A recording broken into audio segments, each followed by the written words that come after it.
नमस्कार दोस्तों, मेरे YouTube चैनल में आप सभी का स्वागत है। आज हम लोग देखेंगे छत्तीसगढ़ शिक्षक पात्रता परीक्षा और छत्तीसगढ़ शिक्षक भर्ती परीक्षा के लिए बहुत ही महत्वपूर्ण टॉपिक पारिस्थितिक पिरामिड। तो देखिए, पारिस्थितिक तंत्र का पहले से पढ़ चुके हैं। पारिस्थितिक तंत्र में अब हम लोग पढ़ेंगे कि पारिस्थितिक पिरामिड क्या होता है। देखिए, पारिस्थितिक पिरामिड किसी परितंत्र में पोषण स्तरों का आलेखीय निरूपण है ना। कि पारिस्थितिक पिरामिड क्या होता है कि जो पारिस्थितिक तंत्र रहता है, पारितंत्र रहता है, उसमें पोषण स्तरों का जो एक चित्र के रूप में उसको निरूपित करना, दिखाना, वो क्या है, पारिस्थितिक पिरामिड है। अब देखिए अगला, और इसी को दूसरे शब्दों में हम लोग क्या बोल सकते हैं, किसी खाद्य श्रृंखला में अलग अलग पोषण स्तर के जैविक समुदायों के बीच उनकी संख्या, जैव भार, उत्पादकता तथा ऊर्जा के आधार पर किया गया आलेखी निरूपण या चित्रित प्रदर्शन, जो सामान्यतः एक सीधा या उल्टा पिरामिड की तरह होता है, पारिस्थितिक पिरामिड कहलाता है। तो देखिए, जो पारिस्थितिक तंत्र है उसमें जो है खाद्य श्रृंखला के माध्यम से जो एक दूसरे से जो जीव रिलेटेड रहते हैं उसको जो है चित्र के रूप में दिखाना, वही क्या है, पारिस्थितिक पिरामिड है। और चूंकि इसका आकार पिरामिड की तरह होता है, इसलिए इसको क्या बोलते हैं, पारिस्थितिक पिरामिड बोलते हैं। इसका आकार या तो इस प्रकार से होता है पिरामिड के जैसे, या फिर इसका आकार होता है उल्टा पिरामिड के जैसे, इस प्रकार से। तो देखिए, पारिस्थितिक पिरामिड दो प्रकार का होता है, मतलब एक तो उल्टा होगा, ये तो तीन प्रकार के होते हैं, लेकिन जो तीनों प्रकार में उल्टा और सीधा प्रकार से बनता है ना। कोई पारिस्थितिक तंत्र उल्टा होता है तो कोई पारिस्थितिक तंत्र सीधा होता है। अब देखिए यहाँ पे यह तीन प्रकार के होते हैं, है ना। पारिस्थितिक पिरामिड को जो है तीन प्रकार से बांटा गया है। उल्टा और सीधा वो अलग प्रकार है ना। मूलतः जो है पारिस्थितिक पिरामिड तीन प्रकार के होते हैं, और ये किस किस आधार पे होते हैं। एक तो है कि जो जीवों की संख्या के आधार पे है ना। जीवों की संख्या के आधार पर पिरामिड, संख्या पिरामिड बोलते हैं जिसको। और एक है जैव भार के आधार पर पिरामिड, उसको जैव भार पिरामिड बोलते हैं। और तीसरा है ऊर्जा के आधार पर पिरामिड, तो उसको क्या बोलते हैं, ऊर्जा पिरामिड बोलते हैं। देखते हैं, उत्पादक पिरामिड के आधार की रचना करते हैं और पिरामिड की अनुवर्ती श्रेणियाँ शाकाहारी, मांसाहारी और शीर्षस्थ मांसाहारी स्तरों को दर्शाती है। देखिए, उत्पादक क्या होता है, उत्पादक पिरामिड के आधार में होता है, मतलब नीचे में होता है। उसके बाद जो है शाकाहारी, मांसाहारी और शीर्षस्थ मांसाहारी को चित्रों के माध्यम से दिखाते जाते हैं। तो बाकी जो है आधार में सबसे नीचे में किसको दिखाते हैं, उत्पादक को दिखाते हैं। उसके बाद शाकाहारी, फिर मांसाहारी, फिर जो है शीर्षस्थ मांसाहारी, मतलब उत्पादक सबसे नीचे, फिर प्राथमिक उपभोक्ता, फिर द्वितीयक उपभोक्ता, फिर जो है तृतीयक उपभोक्ता। ऐसा पिरामिड का जो है क्रम रहता है। अब देखिए, संख्या पिरामिड, है ना। मैं बताया कि पिरामिड को तीन प्रकार है, एक संख्या पिरामिड, दूसरा जैव भार पिरामिड, तीसरा ऊर्जा पिरामिड। तो देखिए, संख्या पिरामिड क्या होता है, यह प्रत्येक पोषण स्तर में जीवों की संख्या को दर्शाता है। संख्या पिरामिड क्या होता है, संख्या पिरामिड मतलब ऐसा पिरामिड, पारिस्थितिक तंत्र का ऐसा पिरामिड जो है जो संख्या को आधार लेके बनाया गया है ना। संख्या पिरामिड जो है उल्टा और सीधा दोनों होता है ना। अब देखिए, ये इसको समझने का कोशिश करते हैं। उदाहरण के लिए, घास के मैदान में घास की संख्या घास को खाने वाले शाकाहारी जंतुओं की संख्या में अधिक होती है, और शाकाहारी जंतुओं की संख्या मांसाहारी जंतुओं से अधिक होती है। ठीक है, तो घास का जो पारिस्थितिक तंत्र है वो कैसा होगा, सीधा होगा। क्यों, क्योंकि सबसे ज़्यादा क्या है, सबसे ज़्यादा क्या है, घास है, सबसे ज़्यादा घास है। तो स्वाभाविक है कि घास का जो पिरामिड बनाएंगे वो इस प्रकार से बनेगा। उत्पादक सबसे ज़्यादा है तो उत्पादक मतलब नीचे में जो है सबसे ज़्यादा आएगा। उसके बाद जो है शाकाहारी, शाकाहारी की संख्या ज़्यादा है। उसके बाद जो है शाकाहारी के बाद जो है उस शाकाहारी से कम किसका है, मांसाहारी का है। उसके बाद मांसाहारी के बाद जो है जो तृतीय उपभोक्ता है उसका है ना। मांसाहारी मतलब प्राथमिक मांसाहारी, उसके बाद द्वितीयक मांसाहारी। तो इस प्रकार से क्या होता है, ये जो है सीधा पिरामिड बनता है। घास के अगर पारिस्थितिक तंत्र को हम जो है चित्र के माध्यम से निरूपित करें, है ना, पारिस्थितिक पिरामिड के माध्यम से, संख्या पिरामिड के माध्यम से, तो इसका जो आकार है वो सीधा पिरामिड की तरह बनता है। इसलिए घास के जो मैदान का जो पिरामिड होगा वो कैसा होगा, सीधा पिरामिड होगा। कुछ मामलों में संख्या पिरामिड उल्टा भी हो सकता है, अर्थात शाकाहारी प्राथमिक उत्पादकों से अधिक होते हैं। जैसे कि आप देख सकते हैं कि अनेकों इल्लियाँ और कीट एक ही वृक्ष से भोजन प्राप्त करते हैं। अब देखिए संख्या पिरामिड उल्टा कब होगा, जैसे कि वृक्ष है, एक बड़ा वृक्ष है। अब बड़ा वृक्ष केवल एक है, मतलब वृक्ष क्या है, उत्पादक है, और उस उत्पादक में शाकाहारी जो जंतुओं की संख्या है, एक वृक्ष में रहने वाले जंतुओं की संख्या है, उसी वृक्ष से बहुत सारे शाकाहारी जंतु भोजन प्राप्त करते हैं। तो क्या हो गया, शाकाहारी की संख्या ज़्यादा हो गया, वृक्ष एक था, है ना, मतलब उत्पादक एक है और शाकाहारियों की संख्या ज़्यादा हो गया। उसी प्रकार से उससे अगले है ना जो शाकाहारी जंतु को खाने वाली संख्या। तो इस प्रकार क्या होता है, जो वृक्ष का पिरामिड रहता है वो जो है इस प्रकार से बनता है, उल्टा बन जाता है, क्योंकि शाकाहारी कम है ना, तो ये पिरामिड जो है ऐसे उल्टा बन जाएगा। तो ये क्या हो जाता है, उसमें वृक्ष का जो पिरामिड है वो वृक्ष का पारिस्थितिक तंत्र का पिरामिड जो है उल्टा होता है, संख्या पिरामिड ना।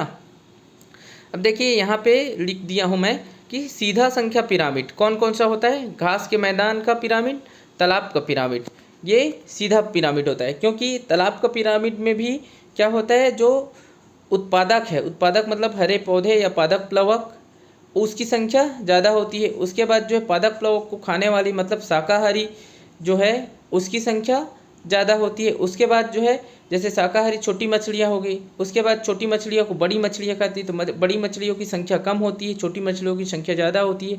तो क्या हो रहा है, तालाब के पिरामिड में भी क्या हो रहा है, उत्पादक से लेकर हम जब तृतीयक उपभोक्ता की ओर जाते हैं तो उसमें क्या है, मतलब संख्या कम होते जा रहा है। उत्पादक सबसे ज़्यादा है, उत्पादक की संख्या सबसे ज़्यादा है, उसके बाद जो है शाकाहारी की संख्या ज़्यादा है, उसके बाद प्राथमिक जो मांसाहारी होते हैं उसकी संख्या ज़्यादा है, उसके बाद जो और शीर्षस्थ मांसाहारी उसकी संख्या कम है ना। तो देखिए इसमें तालाब के पारिस्थितिक तंत्र में क्या हो रहा है, तालाब के पारिस्थितिक तंत्र में संख्या में कमी होते जा रहा है, उत्पादक से तृतीयक उपभोक्ता की ओर जा रहा है तो संख्या में कमी होते जा रहा है। तो इसका मतलब है कि पारिस्थितिक जो पिरामिड कैसे बना वो इस प्रकार से बनेगा, है ना। तो ये क्या है, सीधा पिरामिड है, इसलिए इसको क्या बोलते हैं, सीधा संख्या पिरामिड बनता है तालाब का। अब देखिए उल्टा संख्या पिरामिड कब बनेगा, यहाँ पे लिखा है वन या वृक्ष का पारिस्थितिक तंत्र।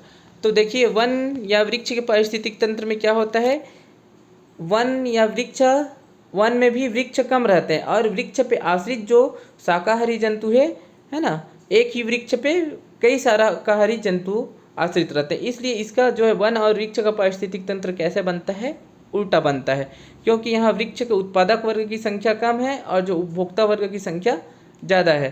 तो इससे क्या होगा, जो है उत्पादक, चूँकि उत्पादक जो है आधार में रहता है पिरामिड के, तो उससे क्या होता है, इसका इस प्रकार से उल्टा पारिस्थितिक पिरामिड बनता है। अब देखते हैं इसमें अपरद या अपघटक की संख्या का पिरामिड। तो जो देखिए सूक्ष्म जीवों की संख्या ज़्यादा होता है, अगर हम लोग परजीवी या अपघटक की संख्या का पिरामिड बनाएं तो वो भी कैसा होता है, उल्टा संख्या पिरामिड बनता है। तो इसको याद रखिएगा कि घास के मैदान और तालाब का पिरामिड कैसा है, सीधा है, और वन या वृक्ष का पारिस्थितिक तंत्र का पिरामिड कैसा है, उल्टा है। उसी प्रकार अपघटक की संख्या का पिरामिड कैसा है, वो उल्टा है। अब अगला देखते हैं हम लोग, ये देखिए यहाँ पे बनाया था कि संख्या पिरामिड, है ना। देखिए घास या हरे पौधे, यहाँ पे उत्पादक सबसे ज़्यादा क्या है, हरे पौधे हैं, तो उसकी जो है इस प्रकार से ये क्या है, संख्या पिरामिड बना है। ये जो है सीधा संख्या पिरामिड है ना। उत्पादक वर्ग ज़्यादा है, उसके बाद प्राथमिक उपभोक्ता, फिर सांप, फिर बाज, तो इसकी संख्या क्या है, ऊपर जाते जाते कम होते जा रही है। तो ये है जब सीधा संख्या पिरामिड किसको बोलेंगे, जब ऊपर जो है न्यूक्लिया हो और नीचे जो है चौड़ा हो, तो उसको सीधा पिरामिड बोलते हैं। और उल्टा पिरामिड किसको बोलते हैं, जब आधार जो है नुकीला हो और जो ऊपर जो है वो क्या हो, वो जो है चौड़ा हो। अब अगला देखते हैं हम लोग, जीव द्रव्यमान पिरामिड, इसको बोलते हैं बायोमास पिरामिड, है ना। इसी को जैव भार पिरामिड भी बोलते हैं, उसका हिंदी ही नाम है। अब देखो बायोमास पिरामिड को निर्धारित करने के लिए प्रायः प्रत्येक पोषण स्तर मौजूद समस्त जीवों को एकत्रित कर उसके शुष्क भार का मापन किया जाता है। अब देखिए मतलब ये जैव भार के आधार पे जब हम पिरामिड का निर्माण करते हैं, इसमें क्या होता है कि जो पोषण स्तर में जितने भी जीव मौजूद हैं उसका शुष्क भार का मापन किया जाता है, मतलब जैव भार का, है ना। और जैव भार को देखिए आगे में लिखा है, किसी जीवित प्राणी में उपलब्ध कार्बनिक पदार्थों का कुल शुष्क भार उसका जैव भार कहलाता है ना। अब बायोमास को ग्राम प्रति मीटर स्क्वायर में मापा जाता है। अब देखते हैं, अधिकतर स्थलीय परितंत्रों में जीव संहति का पिरामिड सीधा होता है। जीव संहति मतलब वही जैव भार, है ना। तो स्थलीय परितंत्रों में क्या होता है, स्थलीय पारिस्थितिक तंत्र का जो पिरामिड होता है वो सीधा होता है, जबकि जलीय परितंत्रों में जीव संहति का पिरामिड उल्टा हो सकता है ना। मतलब स्थलीय परितंत्रों में जैव भार का जो पिरामिड होगा वो सीधा होगा, और जबकि जलीय परितंत्रों में क्या होगा, जलीय पारिस्थितिक तंत्र में जैव भार का पिरामिड जो है उल्टा होगा। अब जैव भार मतलब जिस वर्ग में वजन ज़्यादा हो, वजन जिसका ज़्यादा होता है उसका जैव भार भी ज़्यादा रहता है। जैसे कि यहाँ पे देखते हैं उदाहरण, तालाब में पादप प्लवक मुख्य उत्पादक है। इनका जीवन चक्र बहुत छोटा होता है और बहुत तेज़ी से नए पौधे इनकी जगह ले लेते हैं, अतः किसी दिए हुए समय में इनका कुल जीव संहति इन पर अधिक आश्रित शाकाहारी जंतुओं की तुलना में कम होता है। देखिए अब क्या होता है, तालाब में जो है उत्पादक का जो जैव भार है वो कम रहता है, किससे, शाकाहारी जंतुओं से। उसी प्रकार शाकाहारी जंतुओं का जैव भार किससे कम रहता है, मांसाहारी से। तो इसमें क्या होता है, जो तालाब क्योंकि जलीय पारिस्थितिक तंत्र है, तो ये जो है ये चूँकि इसमें जैव भार जो है क्या होते जा रहा है, बढ़ते जा रहा है, जैव भार जो है बढ़ते जा रहा है, उत्पादक कम है, तो इसका जो है इस प्रकार से पारिस्थितिक पिरामिड बनता है। इसलिए इसको जो जलीय पारिस्थितिक तंत्र का जैव भार पिरामिड, है ना, संख्या पिरामिड नहीं बोल रहा हूँ, जैव भार पिरामिड क्या होता है वो उल्टा बनता है। इसके विपरीत यदि स्थलीय पारिस्थितिक पिरामिड की बात करेंगे तो वो जो है ये देखिए यहाँ पे जलीय जैव भार पिरामिड बना हुआ है। देखिए उत्पादक या पादप प्लवक क्या है, कम मात्रा में है इसका जैव भार, शाकाहारी का जैव भार ज़्यादा है, उसी प्रकार मांस भक्षी का जैव भार और ज़्यादा है। तो इससे क्या हुआ है, जलीय पारिस्थितिक तंत्र उल्टा जैव भार पिरामिड बनता है। और देखते हैं स्थलीय पारिस्थितिक तंत्र, है ना। अब स्थलीय पारिस्थितिक में देखिए उत्पादक संख्या में ज़्यादा है, लेकिन जैव भार की दृष्टि से क्या है, ये जो है यहाँ पे जैव भार की दृष्टि से भी ज़्यादा है ना। तो इससे क्या होता है स्थलीय पारिस्थितिक तंत्र में, तो इसमें क्या है, इसमें सीधा पारिस्थितिक तंत्र मतलब सीधा पिरामिड बनता है यहाँ पे। अब अगला को देखते हैं हम लोग, ऊर्जा पिरामिड। इसको याद रखिएगा कि जलीय पारिस्थितिक तंत्र का जैव भार पिरामिड उल्टा बनता है, जबकि स्थलीय पारिस्थितिक तंत्र का जैव भार पिरामिड सीधा बनता है। अब देखते हैं ऊर्जा पिरामिड। यह पिरामिड प्रत्येक पोषण स्तर पर ऊर्जा की कुल मात्रा को दर्शाता है। यह हमेशा सीधा होता है ना। अब ये देखिए ये क्या है, ये ऊर्जा के आधार पे कि मतलब किस पोषण स्तर में कितनी ऊर्जा संग्रहित है, इस आधार पे पिरामिड बनाया जाता है। तो चूँकि हम लोग क्या जानते हैं कि ऊर्जा का प्रवाह केवल एक ही दिशा में होता है, मतलब ऊर्जा हमेशा, जैसे कि उत्पादक वर्ग के पास सबसे ज़्यादा ऊर्जा होती है, वो उत्पादक वर्ग अपने कितने प्रतिशत का ऊर्जा जो है उस शाकाहारी के पास जाएगा, तो केवल 10% जो है ऊर्जा शाकाहारी के पास जाएगा, और उसका जो है शाकाहारी के पास जो कुल ऊर्जा रहता है उसका केवल 10% जो है मांसाहारी के पास जाता है। तो इस प्रकार जो है इसको क्या बोलते हैं, 10% ऊर्जा का नियम बोलते हैं कि एक पोषण स्तर से दूसरे पोषण स्तर में ऊर्जा का केवल 10% स्थानांतरित होता है। और इस नियम को किसने दिया था, लिंडमान ने दिया था। तो इस आधार पे हम लोग देखते हैं कि प्रत्येक पोषण स्तर में उत्पादक से शाकाहारी, शाकाहारी से मांसाहारी, मांसाहारी से उच्च मांसाहारी, इस प्रकार से क्या हो रहा है, वहाँ पे ऊर्जा की कमी होती जा रही है। तो ऊर्जा की कमी होती जा रही है, मतलब पिरामिड कैसे, ऊर्जा पिरामिड कैसे बनेगा, सीधा ऊर्जा पिरामिड बनेगा।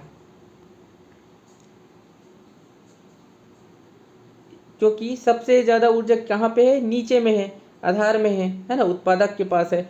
तो इस प्रकार से क्या इसमें ऊर्जा पिरामिड जो है सीधा बनेगा। तो यहाँ पे देखिए दिया भी है, उदाहरण के लिए किसी झील में स्वपेशी ऊर्जा 20,810 किलो कैलोरी प्रति मीटर प्रति वर्ष है। ऊर्जा पिरामिड कभी भी उल्टे नहीं होती, क्योंकि जब ये 100% ऊर्जा है, मतलब उत्पादक में इतना है, तो इसका केवल 10% कहाँ पे जाएगा, शाकाहारी के पास जाएगा।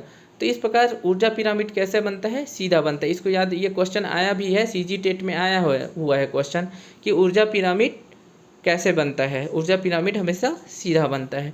तो दोस्तों आज के लिए इतना ही, मिलेंगे नेक्स्ट वीडियो में। धन्यवाद।